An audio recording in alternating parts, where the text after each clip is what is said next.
নমস্কার বন্ধুরা, এই মুহূর্তে আমি রয়েছি মোহনার সামনে। তোমাদেরকে দেখানোর চেষ্টা করছি। দেখো ট্রলার কিন্তু পাস হচ্ছে। তো ওরা গভীর সমুদ্রে মাছ ধরতে গিয়েছিল। আর সাথে করে আমি ডুবে এনেছি আর তোমাদেরকে পাখির চোখে আজকে মোহনার দৃশ্যটা আমি তুলে দেওয়ার চেষ্টা করব। আর যদিও মোহনা খুব ফাঁকা, দেখতেই পাচ্ছ মানুষজন খুবই কম রয়েছে। আর এখন বাজে 4:30 মতো বাজে। আর যেহেতু এখন উচ্চ মাধ্যমিক পরীক্ষা হচ্ছে, তার জন্য হয়তো তোমার মোহনাতে ভিড় কম। আর দীঘাতেও কিন্তু অনেক অল্প পরিমাণে কিন্তু ভিড় রয়েছে। চলো তোমাদেরকে এই পাখির চোখে আমি দেখানোর চেষ্টা করব দীঘা মোহনা। চলো ভিডিওটা দেখতে থাকো।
সব বন্ধুরা একের পর এক কিন্তু ট্রলার কিন্তু তোমার গভীর সমুদ্র থেকে মাছ ধরে কিন্তু এরা আসছে। তোমাদেরকে দেখানোর চেষ্টা করছি। দেখো খুব বড় বড় ট্রলার কিন্তু আসছে এখন।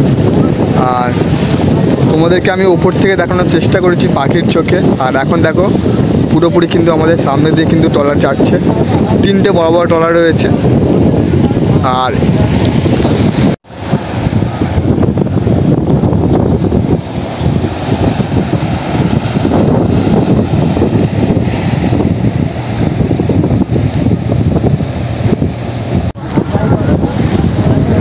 এই ছিল আজকে ভিডিও। আর বড় বড় কিন্তু ট্রলার কিন্তু ইতিমধ্যে যাচ্ছে। আর এখন প্রচুর কিন্তু জোয়ার রয়েছে। দেখো একদম কিন্তু মোহনার সামনে কিন্তু চলে আসছে। আর চলো এই ছিল আজকে ভিডিও। আর আমি দেখার চেষ্টা করি ওইদিকে আর এখন একটা আসছে। আশা করছি এই ভিডিওটি কেমন আছে প্লিজ কমেন্ট করে জানিও। দেখা হচ্ছে নতুন একটা ভিডিওতে।